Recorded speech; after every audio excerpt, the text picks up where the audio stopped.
Hello and welcome to Bradbury 100 Live. Here I am on Facebook. As you may know, Bradbury 100 is my audio podcast which started in the year 2020, which was the centenary year of Ray Bradbury. And today, August the 22nd, 2023, is therefore Ray Bradbury's 103rd birthday. So happy birthday, Ray, wherever you are. And I've been doing these live shows, well, every year since 2020. I don't know how long I'm going to carry on doing them. I struggle to do enough proper podcasts as it is, let alone doing these live shows as well. But I thought I'd give it a go this year. 2023 has been full of Bradbury anniversaries. And that's really what I want to talk to you about today in this live show. My main real topic is going to be The Beast from 20,000 Fathoms, which is a film made in 1953, which had Ray's name attached to it. And I'd like to talk about the origin of that film, how it developed, and then the influence of that film. But as I was doing the preparation for this, I realised that 1953 was something of a miracle year for Ray Bradbury. He did a whole load of stuff in that year. He would have been 32, 33 years old in that year. And he had a couple of books come out, he had a couple of films come out, and he embarked on the writing of the screenplay for Moby Dick, which became a real turning point in his career. Anyway, officially, this Bradbury 100 Live is about The Beast from 20,000 Fathoms. So, The Beast from 20,000 Fathoms, a 1953 film. To be honest, not the greatest film ever made, but it was really the first film that exploited Bradbury's name in the publicity. Now, it's not based on a Bradbury book. It's very loosely based on one scene in a Bradbury short story, but that was enough for Bradbury's name to be attached to the film, and I'll tell you a little bit about how that came about later on. But first of all, the film itself. Somewhere I've got the Blu-ray. The Beast from 20,000 Fathoms. I think it's great that they used, on this particular edition, they used the original film poster as the artwork. Slightly modified, but very similar to the poster that I'm showing you now. Now, The Beast from 20,000 Fathoms is a very low budget film. The two things to commend the film are the fact that it is based on a Bradbury idea. It's difficult to say it's based on a story because it isn't, but it's based on an idea which comes from a Bradbury story. The other thing to commend it is the really rather nice animation which is done by Ray Harryhausen, who is a very good friend of Ray Bradbury. They'd known each other since they were about 18 years old. They met in Los Angeles. The two Rays, and I've done podcasts and web pages about this, so go and have a look at bradburymedia.co.uk and you'll see some of the things on there. But Ray Harryhausen and Ray Bradbury met in Los Angeles. They were both big fans of science fiction films and horror films. Bradbury wanted to write monsters. Harryhausen wanted to create monsters. And Harryhausen worked on Mighty Joe Young and therefore worked with Willis O'Brien, who is the creator of King Kong, the creator of the creature King Kong and all the other animated elements of that famous film. So the two Rays knew each other, they were very close, they both were interested in the same things. They hoped one day to work together, and Beast from 20,000 Fathoms is as close as they came to actually working together. Later on in their careers, it was obvious that they were interested in different types of storytelling. Harryhausen was more interested in Greek myth and that kind of thing. Bradbury was much more interested in contemporary fantasy and science fiction and magic realism and all those kinds of things. So the types of story Bradbury enjoyed writing didn't turn out to be the types of things that Harryhausen wanted to make films about. But The Beast from 20,000 Fathoms was the perfect opportunity for the two to merge their talents, as it were. So this is the film. The poster screams They couldn't believe their eyes, they couldn't escape the terror, and neither will you. And then this bit, which I think is one of the weirdest bits of wording I've ever seen on a film poster. The sea's master beast of the ages, raging up from the bottom of time. From the what? I didn't know time had a bottom. Well, anyway, there you go. That's the beast from 20,000 Fathoms. And down in the small print, suggested by the sensational Saturday Evening Post story by Ray Bradbury. They presumably thought that Ray was well known enough, and the Saturday Evening Post was well read enough that that would draw some people to this film. The film clearly is a sensationalist movie. It's not an art movie by any means. It is a sensationalist monster movie. And the fact that they were able to gain some prestige for the film by attaching Bradbury's name to it and attaching the Saturday Evening Post to it elevated it in the minds of the people who made the film, or at least the people who were promoting the film. And this, as I mentioned earlier, this film was released in 1953, which was Bradbury's miraculous year. Part of the reason it was a miraculous year is that another film came out that year which had Ray Bradbury attached to it. Now, there was no big promotional push in relation to his name on this one. It Came from Outer Space, however, was created by Bradbury. He didn't get the screen credit. That goes to Harry Essex. If you zoom in on the poster at the very bottom, it says screenplay by Harry Essex. This particular poster doesn't mention Bradbury by name. If you watch the film, however, you will see screenplay by Harry Essex, story by Ray Bradbury. So, 1953, two films. One that had Ray's name on it, but he didn't really write the script. That's Beast from 20,000 Fathoms. And the second one, the one that he wrote the story for, which is It Came from Outer Space.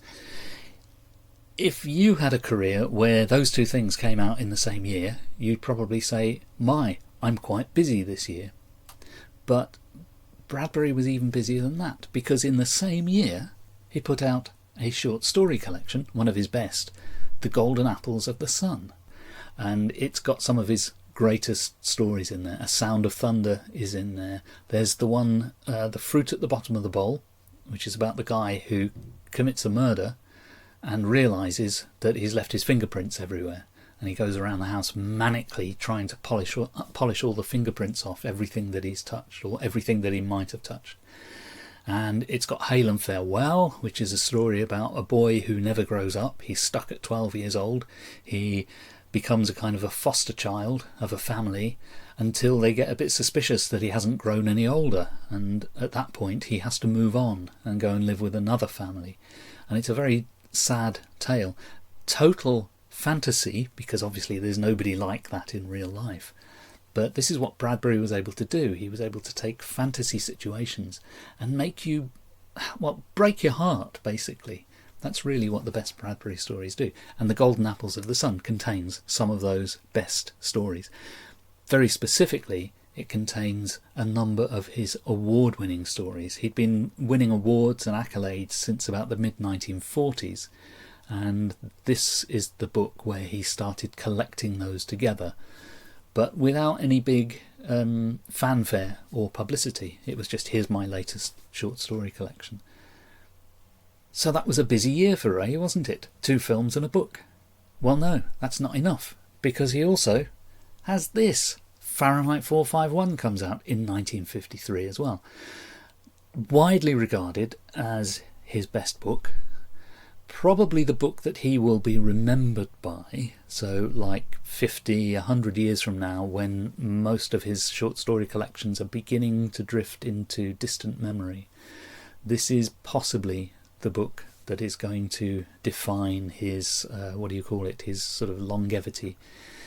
And Ray thought that as well, and in fact it's on his gravestone. His gravestone is very humble. It simply says, Ray Bradbury, author of Fahrenheit 451. And as I've said before, that's either a very humble thing to have on your gravestone or a very boastful thing, depending on your interpretation of that choice of wording. So what a year, eh? One of your best short story collections, probably your best novel, and 2 films. But even that's not enough for Ray Bradbury. 33 years old, at the peak of his powers. His writing gets attention from various critics. He meets John Huston, the filmmaker, writer and director of The Maltese Falcon, among other things. He was a great fan of Huston, and he decided that he wanted to meet him. So he had a meeting. He managed to sneak up on him somewhere and give him some books. And then John Huston contacted him and said, would you like to come and write a script? In fact, what Huston said to him is, have you ever read Moby Dick? And Bradbury says, no, I've never been able to finish the damn thing. And Huston says, well, I want you to come and write the script for me. And so, in late 1953, Ray Bradbury sets off on a ship sailing across the Atlantic to Ireland, where John Huston has a house, and they set to work writing the screenplay of Moby Dick. Ray finishes his draft in February of 1954. The film is shot, I think, in 54 and is released in 56. So technically speaking, Moby Dick doesn't belong in the year 1953, but it's the year that Ray got dragged away from Los Angeles to go to Europe. The first time he'd been to Europe, the first time he'd left North America, and his first real commission for writing for movies. He'd written It Came From Outer Space, he'd written a few other things, but this was the first time that a major director had said, come and write a script for me. And all that happened in 1953. Now, if you look at the biographies of Bradbury, if you read the Bradbury Chronicles by Sam Weller, and in particular, if you read Jonathan R. Eller's biographies of Bradbury, which start with Becoming Ray Bradbury and ends with Bradbury Beyond Apollo, Eller really makes a strong case that the Moby Dick experience is a kind of a dividing point in Ray's career.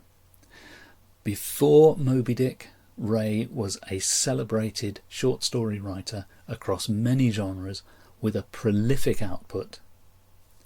After the experience of Moby Dick, he starts writing a lot of plays, he starts writing a lot of poetry. His short story compositions drastically drop in quantity, and it really is a case of having a career of 2 halves. Now, a lot of people have dismissed virtually everything that Bradbury did after Moby Dick, because they say, oh, all his great stuff was his early short stories, Dark Carnival, all of that sort of stuff. And later on it's poetries and plays and stories set in Ireland, and none of them are as good as the early stuff.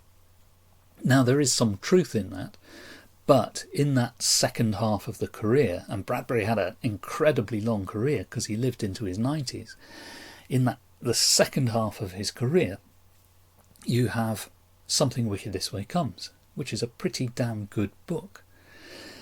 Later on, in the 1980s, he kind of remakes himself as a writer of quirky crime mystery stories with Death is a Lonely Business and A Graveyard for Lunatics and Let's All Kill Constance.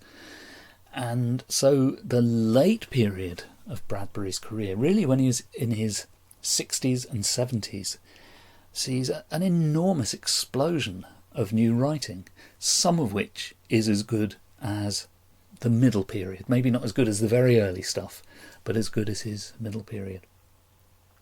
Anyway, Moby Dick is this pivotal time. 1953, I would say, is the peak year of Bradbury. 2 books, 2 films, and off to write another major motion picture. But back to The Beast from 20,000 Fathoms. Let's go back and back and back to 1951, and this is where the story that became the film first appeared. And lo and behold, the story was called The Beast from 20,000 Fathoms. This is the Saturday Evening Post. Beautiful piece of artwork there from James Bingham, showing the key scene from the story. Basically, The Beast from 20,000 Fathoms is about a couple of people on a lighthouse, and it's a dark and stormy night, and they go and switch on the foghorn on the lighthouse. Now, deep in the oceans, there is a stirring of a beast which hears this haunting, plaintive sound and is lured to the surface, thinking that it has found a mate. It's a lonely, if you like, last dinosaur on Earth, and it hears what it thinks is another of its kind calling to it. So off it goes in search of this sound. And when it arrives, it discovers it's just this stick in the ocean with a light going around on the top. So it angrily destroys the lighthouse. And that's the scene that we see depicted in the magazine. Here's a couple of quotes from the story. The monster was rearing up. I had a glimpse of its gigantic paws, fish skin glittering in webs between the finger-like projections clawing at the tower. The huge eye on the right side of its anguished head glittered before me like a cauldron into which I might drop, screaming. The tower shook. The foghorn cried. The monster cried. It seized the tower and gnashed at the glass, which shattered in upon us. So you get a sense of the scale of the beast and this sort of extreme close-up of parts of the beast as seen by the lighthouse keeper. And then there's this rather beautiful scene from later in the story. And then I began to hear it. First a great vacuumed sucking of air, and then the lament, the bewilderment, the loneliness of the great monster folded over and upon us. The tower was gone, the light was gone, the thing that had called to it across 1,000,000 years was gone, and the monster was opening its mouth and sending out great sounds. The sounds of a foghorn, again and again. So the foghorn has attracted the beast in the first place because he thinks it's the sound being made by another of his kind. And then in his anguish at the end of the story, he too makes that sound, that foghorn sound. Very, very sad story. How can you get so sad about a purely fantasy creation, the last monster on Earth, the last dinosaur on Earth? That's what Bradbury can do. He's just so powerful with the situations that he creates and the language that he uses to describe such things. Anyway, so that's the story from the Saturday Evening Post, 1951, and it was called The Beast from 20,000 Fathoms, and hence the film is called The Beast from 20,000 Fathoms. Now, there was a big oops in the early stages of the making of The Beast from 20,000 Fathoms, and the oops was when the producers basically stole Ray Bradbury's story and didn't quite get away with it. Well, they probably didn't intend any harm, but they seem to have inadvertently stolen the story and then only later put things right by crediting Bradbury. So this is how the events unfolded, according to Bradbury. This is from an interview that he gave in 1981. He said, "The producer Hal Chester called me and said, we're having some problems with this monster script that we're working on for Ray Harryhausen to animate, and we wondered maybe you could come over. We'll give you the script. You can go in the next room here and take an hour and read it." And Ray thought this was a bit odd, because this isn't standard practice in Hollywood, but because he knew Harryhausen was attached to the film, he thought he'd be doing a favour to Harryhausen. So Bradbury says, yes, okay, I'll do that. And then he came out of the little room, having read the script, and he said, it's fine, but it's very similar to a story of mine called The Foghorn that was in the Saturday Evening Post in 1951. And the blood drains from the producer's face. He goes as white as a sheet. as he realises that this is where they got the story from. Now, it's not entirely clear whether the producers, as I say, were doing this deliberately, whether they'd seen the Saturday Evening Post and said, yeah, we want to do that in our movie, or whether that had sort of subconsciously influenced them and they'd forgotten about it. But either way, as soon as it was pointed out, they did the right thing and they offered Bradbury compensation for use of his story. So this is what Bradbury says: the very next day I got a telegram from the studio saying they wanted to buy the rights, and of course I sold the rights immediately. So in many ways the producers were probably quite happy knowing that they could attach Bradbury's name to the film, and as we saw in the poster earlier on, it says suggested by the Saturday Evening Post story, so that was able to give the film, which would otherwise just be a tiny little monster movie, was able to elevate it somewhat, or at least that's what they hoped.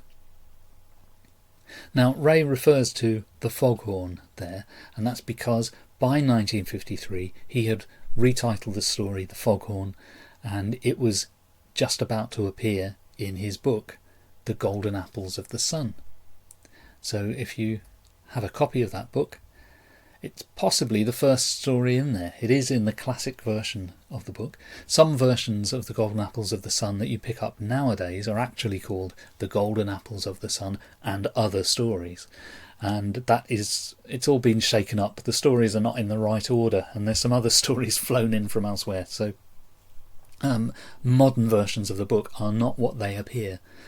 But anyway, in the 1953 edition, the opening story is The Foghorn, The Beast from 20,000 Fathoms, retitled.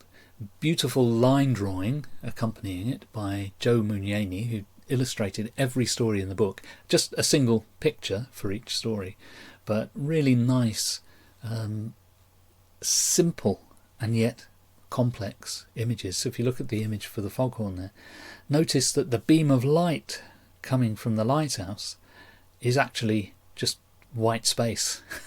This is a clever thing that artists can do. They can use empty space as a shape. So you think you're seeing a beam of light. Actually what you're seeing is just blank page just there.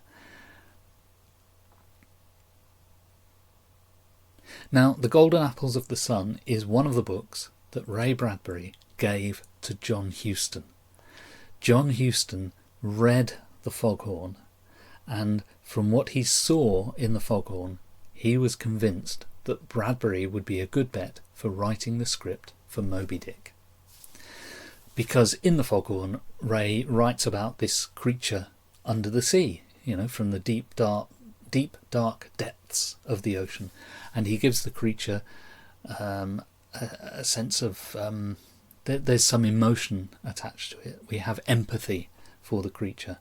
And Huston thought that any writer who could write that story in that way could probably do a very good turn with Moby Dick. So you see, all of this ties together. The Beast from 20,000 Fathoms is a bit of a tacky film from the 1950s, but it actually ties to this book of short stories, The Golden Apples of the Sun, and it ties to the whole Moby Dick experience. So we've got a lot to thank The Beast from 20,000 Fathoms for.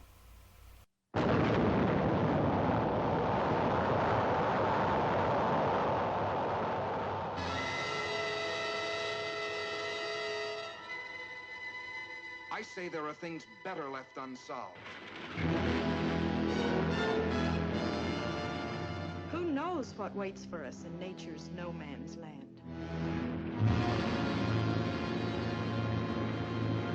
Impossible, unbelievable, fantastic.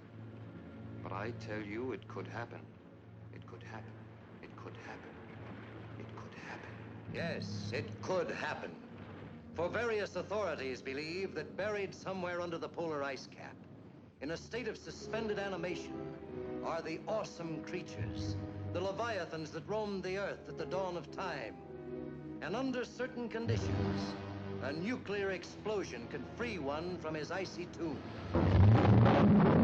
Then, guided by instinct, the beast would come back, back to the caverns of the deepest Atlantic where it was spawned. An armored giant, wreaking his prehistoric fury on modern man and his puny machines.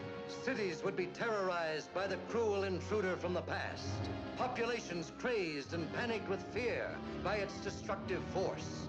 Granite and steel would crumble. Soldiers and their weapons would be powerless before the onslaught of the beast. The beast. The beast. The beast from 20,000 fathoms. Herald Square, 34th Street, Broadway. Every section of the city is guarded. No one knows where the monster will strike next. Another one, Colonel? No. You know what the radioactive isotope is? No, but if it can be loaded, I can fire it. I'll load it. Just remember one thing. This is the only isotope of its kind this side of Oak Ridge, so you can't miss.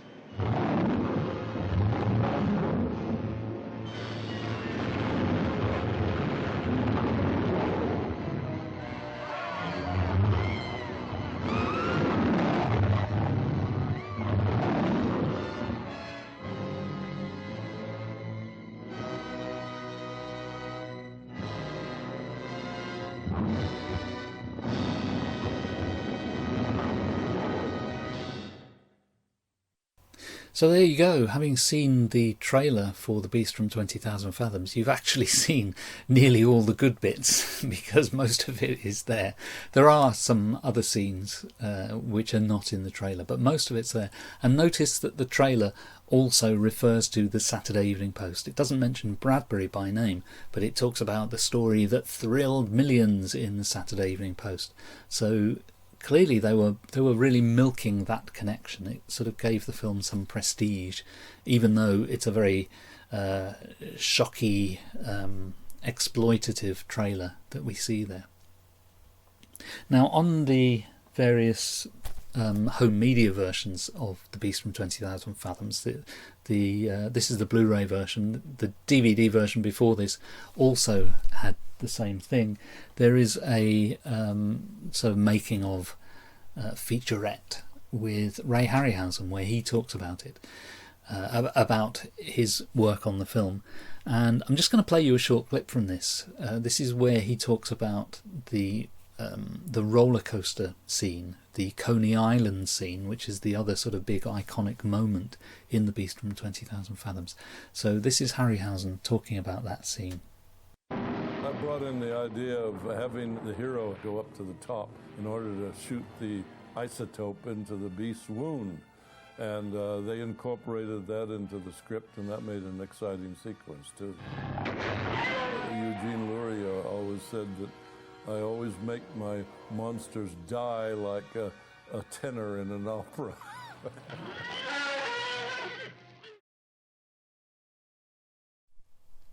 So that's Ray Harryhausen, the great animator there, talking about the Coney Island scene from The Beast from 20,000 Fathoms. Now that doesn't come from Bradbury at all, but hold that thought.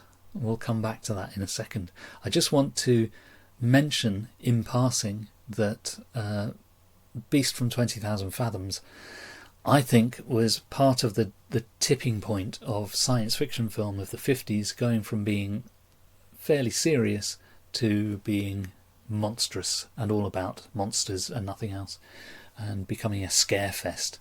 So that's an unfortunate influence that The Beast from 20,000 Fathoms and some other films had. Another influence it had was on the creation of Gojira, or as you might know him, Godzilla. The film Godzilla was made a year later than The Beast from 20,000 Fathoms. It is a known fact that the makers of Godzilla were influenced by The Beast from 20,000 Fathoms. It wasn't a rip-off. They weren't trying to steal the idea. There are some things that the films have in common. They both involve a sort of dinosaur-like creature that comes up out of the ocean. But the stories are very different, and the tone of each story is different, and the motivations behind telling the story is different. But it is acknowledged that Gojira was inspired by The Beast from 20,000 Fathoms, and if beast hadn't existed, maybe Gojira might have been something else other than a creature from the deep. Now, I mentioned that Coney Island scene and said that was nothing to do with Bradbury. But I think it influenced Bradbury, because later on in his career, really quite late, when he was in his 60s, he wrote a book called Death is a Lonely Business. This is the UK hardcover, which, as you can see, has a canary in a cage. For some reason, that is in the plot somewhere, I think. I can't remember quite how that works out. The American book was a bit weirder in terms of cover design. This is the cover, and you can see it's got a kind of a roller coaster in the background and a whole set of eyeballs rolling around on the ground. Those are actually in the story. There is a scene that involves a shop where a guy has got a tray full of glass eyes. So although that's one of the weirdest book covers you'll ever see, it does actually connect to the story. But there's also that roller coaster on the front, and I've got no proof of this, but I can't help thinking that Bradbury was influenced by Ray Harryhausen's Coney Island scene. If you read the very beginning of Death is a Lonely Business, the quote I'm going to put up is actually the second paragraph of the book. Those were the days when the Venice Pier, this is Venice, California, by the way, those were the days when the Venice Pier was falling apart and dying in the sea, and you could find there the bones of a vast dinosaur, the roller coaster, being covered by the shifting tides. At the end of one long canal you could find old circus wagons that had been rolled and dumped, and in the cages at midnight, if you looked, things lived, fish and crayfish moving with the tide, and it was all the circuses of time somehow gone to doom and rusting away. Now Ray is describing the Venice, California that he knew. He lived there in the 1950s, and he's describing the decline of Venice, and apparently everything he's describing there really existed. Not quite in the form of a dinosaur, but he's using his poetic license there. But I can't help thinking, in that scene there, where he is connecting dinosaurs with roller coasters, I can't help but see the Coney Island scene from The Beast from 20,000 Fathoms. So I figure there is probably some influence there. Maybe conscious, maybe unconscious. Where there is a very, very definite influence is in another book from a similar time period, which is A Graveyard for Lunatics. And here's my copy of it. This is the UK paperback from, I think, 1991. Really very nice image of a sort of the gates of a Hollywood studio there, but also with gravestones outside, and that's really what the book is about. It's set in a film studio which is right next to a graveyard, and again inspired by real places in Hollywood. The American first edition, the image that you see on the screen now, it's a bit more abstract in the styling. But this book is Ray's second sort of mystery crime novel, the sequel to Death is a Lonely Business. So you've got this one comes out in, I think, about 85, and this one comes out in 1990. So this is the original, this is the sequel, and there's a third book in the series, which is Let's All Kill Constance, which came out, I think, in about 2000, 2002, something like that. Anyway, in A Graveyard for Lunatics, Ray writes about his time in Hollywood in the 1950s. It's a novel, so it's fiction, and the narrator of the novel is a novelist. I don't know if we ever find out his name. If we do, his name certainly is not Ray Bradbury, so it's clearly a fictional character. Another character in A Graveyard for Lunatics goes by the name of Roy Holdstrom, but he is very clearly Ray Harryhausen. So in this book, you've got the two characters Ray, our Ray, and Roy Holdstrom, which is Harryhausen, and their adventures around Hollywood, including working on a film together. Roy Holdstrom, says the book, had built dinosaurs in his garage since he was 12. The dinosaurs chased his father around the yard on 8mm film and ate him up. Later, when Roy was 20, he moved his dinosaurs into small fly-by-night studios and began to make on-the-cheap Lost World films that made him famous. So Bradbury is describing the real Ray Harryhausen in much of the book, but obviously there are parts that are totally fictional. Here's another passage. Roy and I had been called in to blueprint and build beasts. They had hired Roy first because he was technically advanced. His pterodactyls truly flew across the primordial skies. His brontosaurs were mountains on their way to Mohammed. And then someone had read 20 or 30 of my weird tales, stories I'd been writing since I was 12 and selling to the pulp magazines since I was 21, and hired me to write up a drama for Roy's beasts. So, although in real life Ray and Ray didn't actually collaborate on The Beast from 20,000 Fathoms, in this fictional retelling they do collaborate. So, 1953 then was a real bumper year for Ray Bradbury. The 2 films that came out, the 2 books that came out, and him beginning work on the screenplay for Moby Dick, which, according to Ray's main biographer, was a turning point in his career. So this 1953 is Ray Bradbury's miraculous year, and really I think the pivot point between the early Bradbury and the later. So that was The Beast from 20,000 Fathoms at 70, plus a whole load of other stuff that connects to The Beast, thanks to the year 1953. Now, before I disappear today, I would just like to draw your attention to another little venture that I've been involved in, and that is the new Ray Bradbury Review, which is the official journal of the Ray Bradbury Centre, which is in Indianapolis. I'm the editor of the review, and for, to be honest, over a year now, I've been working on putting together our first online issue. Editing a journal takes a lot more time than you think, or it takes a lot more time than I think, but we're very ready for launch. I haven't yet pressed the publish button, but I can give you a sneak preview of the new Ray Bradbury Review, and it's called issue number 7 because there have been 6 previous issues published in print form over the years.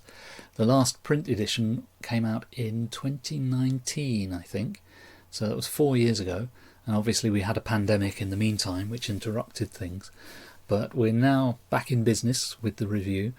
It used to be that if you wanted a copy of the review you had to pay for it, because they were print editions published by Kent State University Press.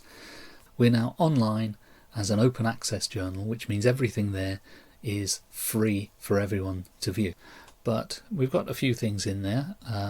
I've written the editorial, which just briefly runs you through what's in the magazine or journal.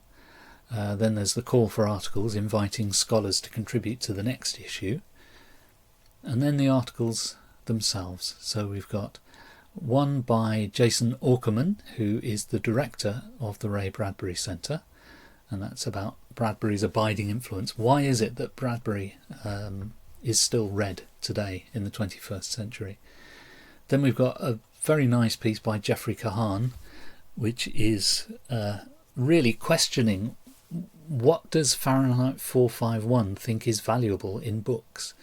Is it the words on the page? Is it the words even if they're not accurate and correct? What is it? So it's a very nice article, that. And then we've got various others that look at different types of literacy. So there's one by Theodore here, which is about what we might call technological literacy. then one by Tenley, which is about digital literacy. So these are really to do with critical thinking and how we apply critical thinking to online sources and that kind of thing. And then there's a couple of articles which appear to be about philosophy. Well, they are and they aren't.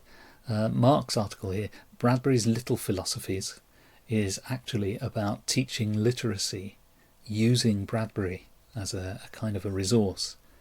So that's quite an interesting piece. And then we have the philosopher hero in Ray Bradbury's science fiction. So this is an attempt to find, this article is by Camillo, and this is an attempt to find any influence from classical philosophy in Bradbury's work. And then the last piece is interesting because it's a collaboration between a mother and daughter.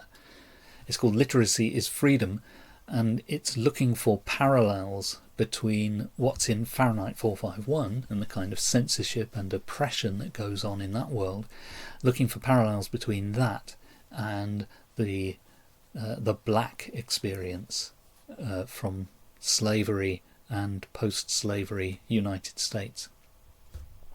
So we've got some very interesting material in there, lots of different angles, and all of this is going to be free for everyone to read because it's an open access journal.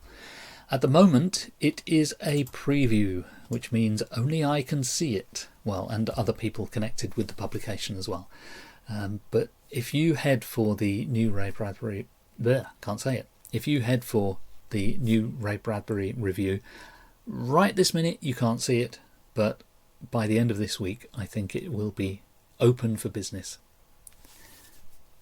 So that's it for now. Thanks for watching, and I'll keep a recording of this online. I'll put a version on YouTube so that it's there for future reference. I'll also put a version on my website, bradburymedia.co.uk, and watch out for future episodes of Bradbury 100. Thanks for watching. Bye now.